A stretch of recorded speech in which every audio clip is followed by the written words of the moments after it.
Welcome back. बात हो रही है सेनेट इंतखाबात के हवाले से और ख़ास तौर पे पाकिस्तान तहरीक इंसाफ की हुकूमत को अपोजिशन तनकीद का निशाना बना रही है। और वजह यह है कि जो 2 दिन पहले वज़ीर-ए-आज़म जनाब इमरान खान साहब ने यह कहा कि हम मानते हैं कि हमारी जो कैबिनेट है वो डिलीवर नहीं कर सकी और हम मज़ीद कुछ जो चीज़ें हमने सोची हुई थी वो वैसी नहीं हुई और हमें सीखने का मौका मिला। इस चीज़ को बुनियाद बना के अपोजिशन तनकीद कर रही है और अपोजिशन बार बार ये कह रही है कि हम पहले ही कह रहे थे कि ये नालायक हैं, इनको हुकूमत नहीं देनी चाहिए थी। लेकिन पाकिस्तान के अवाम ने हुकूमत दी और पाकिस्तान के अवाम ने इनको वोट दिए। इनका हक है कि ये 5 साल पूरे करें। 5 साल के बाद अगर इनकी कारकर्दगी अच्छी नहीं होगी तो वोट की पर्ची के ज़रिए पाकिस्तान के अवाम के पास ये हक है कि वो उन लोगों को चुने जो उनको अच्छा डिलीवर कर सकते हैं। शिजरा साहब, अपोजिशन इस चीज़ को बेस बना के तनकीद कर रही है। दूसरा, पीडीएम बार बार अब चूँकि उनकी रैलियाँ शुरू हो चुकी हैं, प्रेशर डाल रहे हैं आपके ऊपर। आपको लगता है मार्च से पहले वो चाह रहे हैं कि हुकूमत घर जाएगी? हुकूमत घर जाना इसका ठहर चुका है। जनाब बिलावल साहब भी यही कह रहे हैं और नून लीग भी यही कह रही है और फजल रहमान साहब तो खैर कह ही रहे हैं। मेरा जो तजुर्बा है, मैं जो कहता हूँ वो ये है कि ये अपोजिशन घर जाएगी।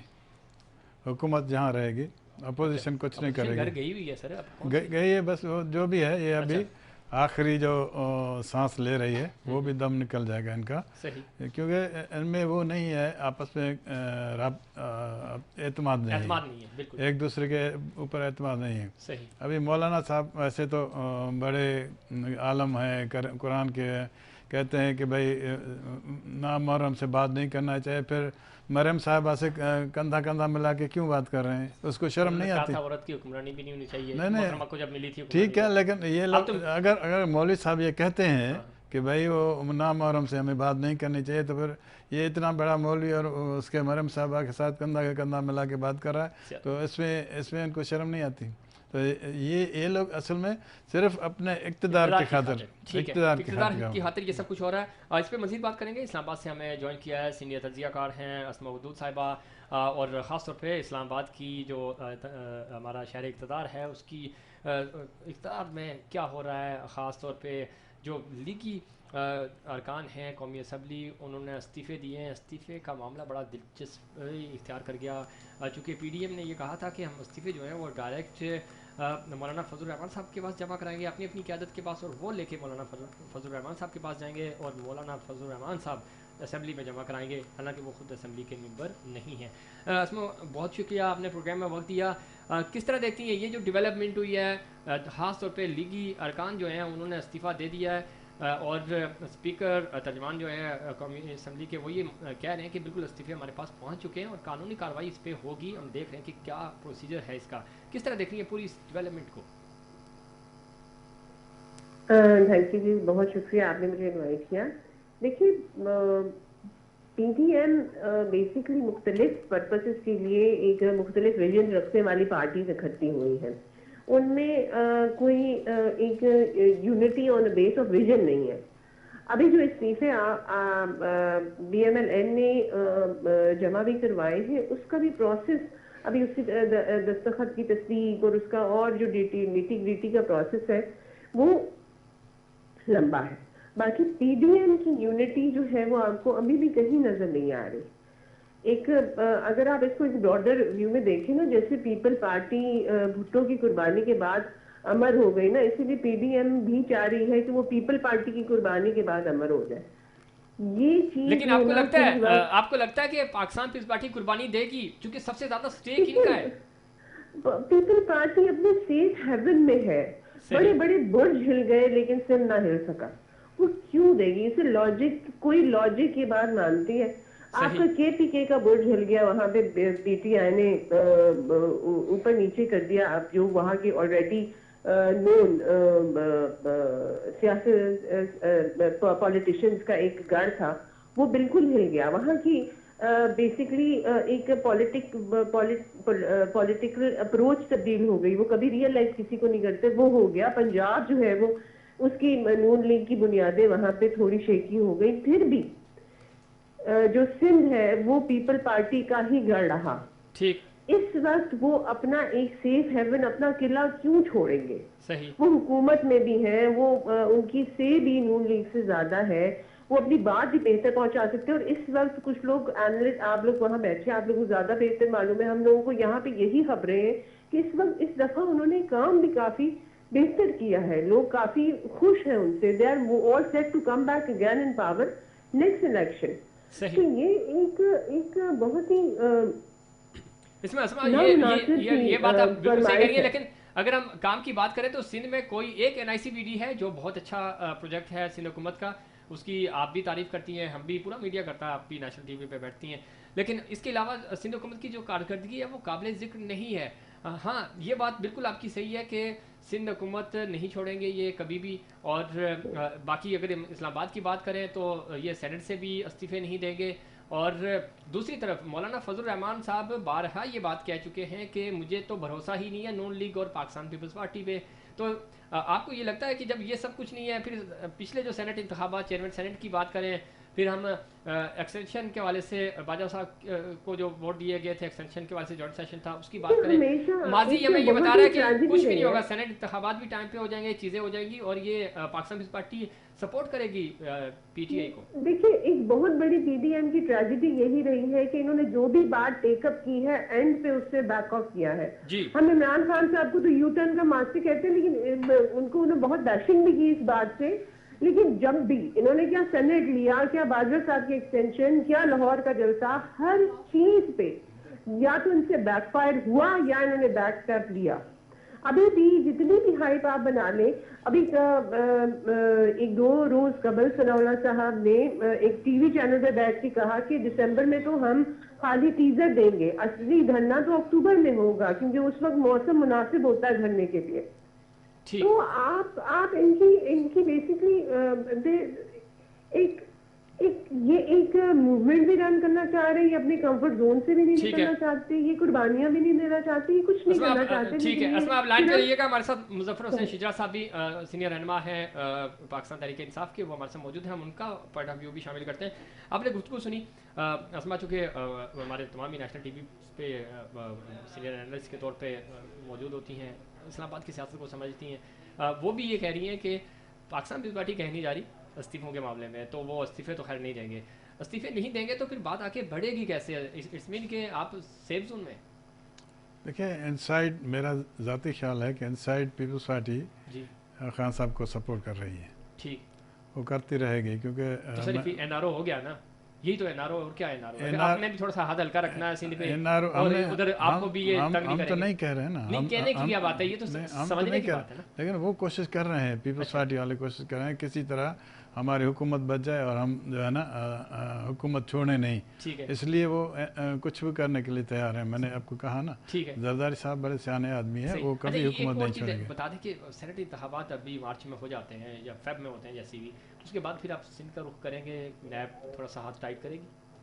नहीं, नैब अपना अलग इदारा है, वो काम कर रही है, उसको हम रोकेंगे नहीं, उसको काम करने देंगे, खुले हम काम करने देंगे, चाहे हमारे कोई मिनिस्टर साहबान है उसमें उनको भी हम रगड़ेंगे इंशाल्लाह ताला, अब देखेंगे, उनको भी नहीं छोड़ेंगे, अब दूसरों को। मैं खुद चीफ मिनिस्टर इंस्पेक्शन टीम का सरबराह रहा हूँ, मुझे तो हर चीज़ का पता है कि कितनी करप्शन हुई है, कि कौन बंदा कितनी खाया पैसा, जिसके पास गधा भी नहीं था आजकल वो उनके पास लैंड क्रूजर आ गई है। बिल्कुल सही कह रहे हैं ये बात। असमा, आपने गुफ्तगू सुनी, शिजरा साहब भी ये कह रहे हैं, और वो कह रहे हैं कि पाकिस्तान पीपल्स पार्टी बिल्कुल सपोर्ट करेगी और कर रही है। आपको लगता है कि NRO यही चीज़ें तो होती हैं, NRO और क्या है कि आप हमें ना छेड़ें, हम आपको ना छेड़ेंगे, लेकिन मीडिया पे जलसे जुलूसों में हम आपके खिलाफ रहेंगे, 5 साल पूरे कर लेंगे? देखिए, NRO कुछ लोगों के यहाँ पे भी, इस्लामाबाद में भी ये खबर है कि जैसे इनके केसेस वगैरह मुंतकिल हो रहे हैं, तो इनकी रिक्वायरमेंट थी सिंध की तरफ इस्लामाबाद से, तो मुमकिन है कि there can be some deal और समथिंग। मगर मैं यहाँ पे एक और बात आपको बताना चाहूंगी कि देखिए, जैसे नून लीग की सियासत में NRO और नई लीडरशिप दोनों एक ही जोन में आ गए, ठीक है, लेकिन पीपल पार्टी में बिलावल भुट्टो ने अपनी सियासत को बहुत दूर कर लिया किसी भी स्कैंडल से। सही। आपने ये बात नोट की? अगर NRO की बात दूसरी लेवल पे अब पीपल पार्टी के हवाले से आती है, क्योंकि फेस जो पीपल पार्टी का है वो अब बिलावल भुट्टो आता है, और बिलावल भुट्टो साहब कभी भी अपने वालिद की या और किसी करप्शन केसेस के बारे में कोई भी जिक्र उनकी किसी भी तकरीर में आपने नोट किया नहीं होता। सही। उन्होंने खुद को डिटैच कर लिया है उस चीज से, काफी दूर ले गए हैं। अगर आप रेडिली सोचे भी तो ये दोनों सिचुएशंस एक जगह इकट्ठी आपके दिमाग में नहीं होती। लेकिन नून लीग में ऐसा नहीं है। वहां पे बेसिकली उनकी अप्रोच ही उन्होंने ऐसे ओरिएंट किया है कि ये सारा कुछ जो हो रहा है ये सिर्फ किसी न किसी डील के लिए, किसी न किसी रिलैक्सेशन के लिए हो रहा है। ठीक है। तो ये दो जो बातें इन दो पार्टीज को अलग-अलग करती है ना, उससे एनआरओ की जो इम्प्लीकेशन है वो बहुत कम रह जाती है। ठीक है, आप ये कह रही है कि चूंकि इसमें अब चाहे बैक पे आके जरदारी साहब हो, लेकिन फेस जो है वो बिलावल भुट्टो है, और बिलावल भुट्टो की तो कोई ऐसा पैकेज नहीं है। ठीक है, चूंकि फ्रंट मैन जो है या फ्रंट पे जो खेल रहे हैं वो बिलावल भुट्टो खेल रहे हैं, जरदारी साहब उनको बैक कर रहे हैं। बहुत शुक्रिया इसमें आपने प्रोग्राम में खासतौर पे वक्त दिया। शिजा साहब, आप किस तरह देखते हैं ख़ासतौर पे चूँकि बिलावल को फ्रंट पे रखा गया है और बिलावल बाज़ दफ़ा जारहाना भी हो जाते हैं, बाज़ दफ़ा हम देखते हैं कि बड़ी ज़बरदस्त बातें कर रहे होते हैं, लगता है कि वाकई में वो मैच्योर हो गए, वो लीडरशिप उनको मिलनी चाहिए। तो आपको लगता है कि जिस तरह असमा भी कह रही थी कि ये देखभाल के कदम रखते हैं कि कहाँ हमने जोर लगाना है, कहाँ थोड़ा सा बैक पे रहना है, कहाँ हुकूमत के खिलाफ बोलना है और कहाँ थोड़ा सा हुकूमत को सेफ साइड देनी है? देखो, बिलावल साहब एग्रेसिव हो जाते हैं तो फिर जरदारी साहब उनको पीछे से कंट्रोल कर लेते हैं कि आप थोड़ा कम करो। ठीक है। तो बिलावल साहब को हो सकता है ये कुछ अच्छा कर जाए, लेकिन ये डिपेंड करता है इसके तजर्बे पे। इसको तजर्बा हो जाएगा तो हो सकता है ये अच्छा पाकिस्तान के लिए कुछ अच्छा करे। ठीक है। लेकिन फिल वक्त जो पीपल्स पार्टी है उसका तो अल्लाह ही हाफिज है। अच्छा। और उसमें कुछ भी नहीं है, कोई दम नहीं है। कोई दम नहीं। उसकी वजह क्या है? क्योंकि हालांकि इनको सिंध में ये देखें तीसरी टर्म इनको मिली है, 13वां साल है, तो इट्स मीन वोट तो मिले है ना। अगर तो ऐसा होता, बुरा हाल होता तो हैदराबाद से पीछे तो इनको वोट ही नहीं पड़ने थे। देखिए, ये जो अभी की जो इलेक्शन हुई है उसमें जनरल पाशा साहब मिले थे जरदारी साहब से। अच्छा। तो वहाँ उन्होंने ये कहा था कि आपको हम सिंध दे रहे हैं, आप खान साहब को सपोर्ट करो। अच्छा, तो खान साहब को इन्होंने कहाँ सपोर्ट किया? देखिए, इसमें किया ना, सेनेट में किया और वो जनरल साहब के उसमें किया। अच्छा। जहाँ मुश्किल आएगी, तो नून लीग ने भी किया है। जहाँ मुश्किल आएगी पीपल्स पार्टी खान साहब को सपोर्ट। चलिए इस पे बात कर लेते हैं मजीद। हमें डॉक्टर सुराब सरकी साहब ने ज्वाइन किया है, सीनियर सियासतदान हैं और सिंध की सियासत में बड़ा कलीदी किरदार है इनका, MP हैं। बहुत शुक्रिया डॉक्टर साहब, आपने प्रोग्राम में वक्त दिया। मुजफ्फर हुसैन शिजरा साहब हमारे साथ स्टूडियो में मौजूद हैं। वो ये कह रहे हैं कि चूँकि सिंध आपको कारकर्दगी की बुनियाद पर नहीं मिला, एक सपोर्ट थी, शायद थोड़ा सा आपको रूम मिला और उसकी वजह से आपके पास सिंध आ गया। अब जब इस्तीफ़ों की बात है तो सिंध हुकूमत कभी भी इस्तीफ़े नहीं देगी। आप सिंध का स्टेक दाव पे नहीं लगाएंगे? हमारे मुकाबले में आप ये देखें कि हेलो, आवाज़ आ रही? जी जी, सुन रहे हैं हम आपको। हाँ, देखें, हमारे मुकाबले में इधर पूरे जहाँ पर शहरी इलाके छोड़ के ये जो अंदरून सिंध है वहाँ पर पाकिस्तान पीपल्स पार्टी के मुकाबले में जो उम्मीदवार थे बहुत सारी जगहों पे ऐसी थी जहाँ पर उम्मीदवारी नहीं थी।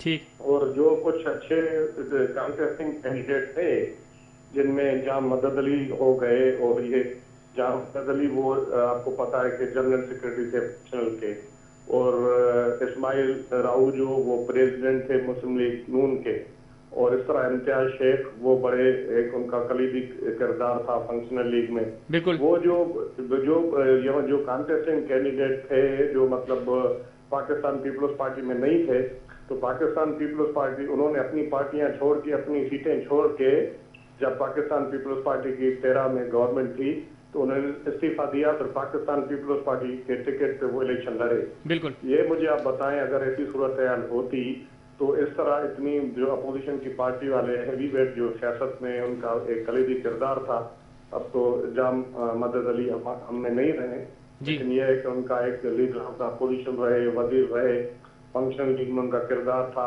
इस्माइल राऊ को आप देख लें, इस तरह जितने भी कॉन्टेस्टिंग कैंडिडेट थे वो सब उन्होंने देखा कि यहाँ पर और कोई ऑप्शन है ही नहीं पीपल्स पार्टी के अलावा, यहाँ पर कोई और अच्छे कैंडिडेट है ही नहीं जो पाकिस्तान पीपल्स पार्टी का मुकाबला।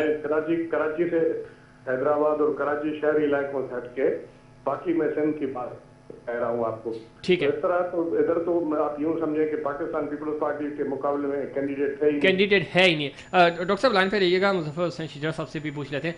डॉक्टर साहब ये कह रहे हैं कि मद्दे मुकाबले ही नहीं है, दूर दूर तक हमारे कुछ थोड़े बहुत जो थे, जैसे उन्होंने जादव शेख साहब का तज़किरा किया कि वो फंक्शनल में थे, स्ट्रॉन्ग थे, पाकिस्तान पीपल्स पार्टी में आए तो अब वो ज़ाहिर सूबाई वज़ीर है, और बाकी देख लें पूरा हाल सिंध में तो कोई मुकाबला ही नहीं है पाकिस्तान पीपल्स पार्टी का। मैंने अर्ज़ किया ना, पीपल्स पार्टी में पुराने लोग जो पीपल्स पार्टी के असल लोग थे जी जी वो तो अभी रहे नहीं। सही। अब ऐसे ऐसे लोग आ गए हैं। इम्तियाज शेख पीपल्स पार्टी का तो बंदा नहीं थे, है। ये तो डॉक्टर साहब ने भी कहा है। जाम मदद अली साहब एक शरीफ आदमी थे, अच्छे आदमी थे, सही। वो पीपल्स पार्टी का बंदा नहीं था। या इस्माइल राहू जो है वो पीपल्स पार्टी का बंदा नहीं था। उन्होंने सिर्फ अपने सीट बचाने के लिए उन्होंने पीपल्स पार्टी ज्वाइन की। अच्छा। क्योंकि उनको पता था कि अगर पीपल्स पार्टी नहीं ज्वाइन करेंगे तो पीपल्स पार्टी वाले पैसा देके दूसरों को जितवा देंगे। अच्छा, ये आप कह रहे हैं कि पाकिस्तान पीपल्स पार्टी पैसा देके जितवाती है? हाँ बिल्कुल, ऐसे। अच्छा? हमारे गांव में 3000 में वोट खरीदे गए हैं। 3000 रुपये एक वोट का 3000 रुपये? जी हाँ। अच्छा, डॉक्टर सराब सरकी साहब, शिजरा साहब आपके पुराने दोस्त हैं, सीनियर भी हैं, और ये जो है भांजे हैं भांजे भी हैं। वो ये कह रहे हैं कि पाकिस्तान पीपल्स पार्टी तो पैसे देके खरीदती है। मेरे बड़े हैं, बात ये है कि आप ये देखें, मामा है मेरे बड़े, जी जी, ये हमारे पीपल्स पार्टी की तरफ से एम भी रहे, पीपल्स पार्टी की तरफ से MP भी रहे कराची। बिल्कुल बिल्कुल ऐसा ही है। पता है या नहीं है? बिल्कुल है। और ये अब खुद इनको अब ये बड़े पता नहीं नाराज है क्या है, मैं तो ज्यादा उनके नहीं वो ठीक है, लेकिन इन्होंने सियासी बुनियाद पे ये कहा कि आपका जो वोट मिलता है वो 3000 का एक वोट है। इनकी नाराजगी हो सकती है, लेकिन खुद इनको भी पता है कि पाकिस्तान पीपल्स पार्टी अवामी पार्टी है, और जितने भी बड़े जागीरदार वडेरे हैं वो जो है वो मजबूर होकर वो पाकिस्तान पीपल्स पार्टी में है। बहुत सारे ऐसे हैं कि दिल से पाकिस्तान पीपल्स पार्टी में नहीं है। बाकी पाकिस्तान पीपल्स पार्टी में तब्दीलियां हुई हैं, लोग जो हैं वो तब्दील हुए हैं, दूसरे आए हैं, ये अपनी जगह। लेकिन पाकिस्तान पीपल्स पार्टी का जो फलसफा है शहीद जुल्फकार अली भुट्टो का, वो तो अभी भी चल रहा है। फलसफा बिल्कुल। सरकी साहब लोग तो उनको देखते हैं ना। अभी हमें वाइंड अप की तरफ जाना है, लेकिन सरकी साहब एक मेरी गुफ्तगू थोड़ी सी आप सुन लीजिएगा। फ़लसफ़ा बिल्कुल है, आप नज़रियाती, बिल्कुल पाकिस्तान पीपल्स पार्टी नज़रियाती जमात है और वाहिद जमात है जो वाकई किसी विजन पे काम कर रही है या विजन पे चल रही है, लेकिन वो कारकर्दगी नहीं रही है। शिजरा साहब की ये जो गुफ्तगू है या जो इनका की बात है कि 3000 में एक वोट मिलता है, अगर यही नज़रियात होते तो सर आप गिलगित बल्तिस्तान में भी जीते, आप कश्मीर में भी होते, आप पंजाब में भी होते। पंजाब आपका गढ़ था, पाकिस्तान पीपल्स पार्टी लाहौर से बनी थी, और KP में भी आप होते, बलूचिस्तान में भी होते, लेकिन आप सुकर के सिंध के 4 डिवीजन तक रह गए। मेरे भाई आप बिल्कुल सही फरमा रहे हैं। ये हाजी मुजफ्फर शुजरा साहब भी थे, ये कराची डिवीजन के सदर भी रहे, जनरल सेक्रेटरी भी रहे, और पूरी इन्होंने स्ट्रगल की है पीपल्स पार्टी के अंदर।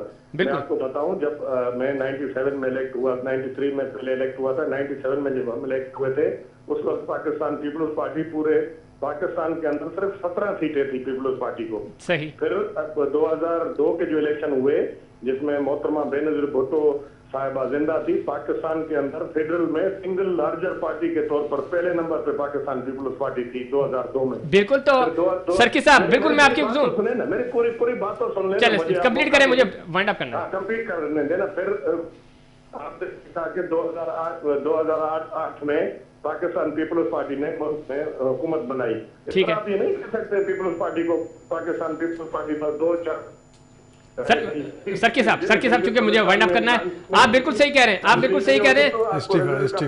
जिस तरह जलसे हुए वहाँ पर प्रोग्राम हुए, बिलावल साहब रिजाइन करेंगे। अच्छा सरकी साहब एक मेरी भी अर्ज सुन लें। आपने जो तज़किरा किया वो बिल्कुल है, पाकिस्तान पीपल्स पार्टी ने बैक बाउंस किया था, 17 सीटों तक महदूद हो गई थी, फिर ऊपर आई 2008 में आपको सुने ना सर, 2008 में आपको वहाँ मिला, 2013 आपको कश्मीर मिला, गिलगित बल्तिस्तान मिला, लेकिन 2008 में जो आपको वोट पड़े थे, बीबी की मेहनत थी, उस वक्त बेनजीर भुट्टो थी, मोहतरमा उस वक्त हयात थी, तो उनकी वजह से, फिर 2008 में उनकी शहादत की वजह से आपको वोट मिला। 2013 में अगर आपकी कारकर्दगी होती ना तो वोट आपको पड़ने थे, 2018 में आपकी कारकर्दगी होती ना तो वोट आपको मिलते, और फिर 2020 में अगर आपकी कोई कारकर्दगी होती गिलगित बल्तिस्तान में तो वहाँ आपको वोट मिलते। आपको वोट नहीं मिले, और वोट आपको वहीं पे मिले हैं जो एरियाज आपके अपने हैं। सिंध के सिर्फ 4 डिवीजन हैं, और उन 4 डिवीजन के हवाले से शिजरा साहब ये कह रहे हैं कि आपका एक वोट 3000 रुपये में बिका है। तो ये तो हकीकत है ना। अब तो ना बीबी रही ना भुट्टो साहब हैं, तो जरदारी साहब की वजह से पार्टी कहाँ पहुँच गई वो आपके सामने है। तो अगले 2023 के इलेक्शन में भी यही होगा जो आपके साथ 2018 के इलेक्शन में हुआ। जी लिया करे, एक सियासतदान थे कौम परस्त, वो कह रहे थे कि मैं 18 सीटों से इलेक्शन में कॉन्टेस्ट कर रहा हूँ 2013 में। ठीक है, आखिरी सखी साहब आखिरी इस्तीफे दे रहे हैं असेंबलियों से, वक्त खत्म हो गया मेरे पास। अच्छा 28 एक सीट ठीक है, जल्दी डाउन होते रहते हैं, कारकर्दगी खराब हो सकती है लेकिन दोबारा ऊपर आएगी। चले ठीक है, बहुत शुक्रिया डॉक्टर सराब सरकी साहब, आपने प्रोग्राम में वक्त दिया। मुजफ्फर हुसैन शिजा साहब, आपका भी बहुत शुक्रिया। नाज़रीन, ये था हमारा आज का प्रोग्राम। उम्मीद करता हूँ दीगर प्रोग्राम्स की तरह आज का प्रोग्राम भी आपको पसंद आया होगा। मुझे इनसाइड पाकिस्तान की पूरी टीम को दीजिए इजाज़त। अल्लाह निगहबान।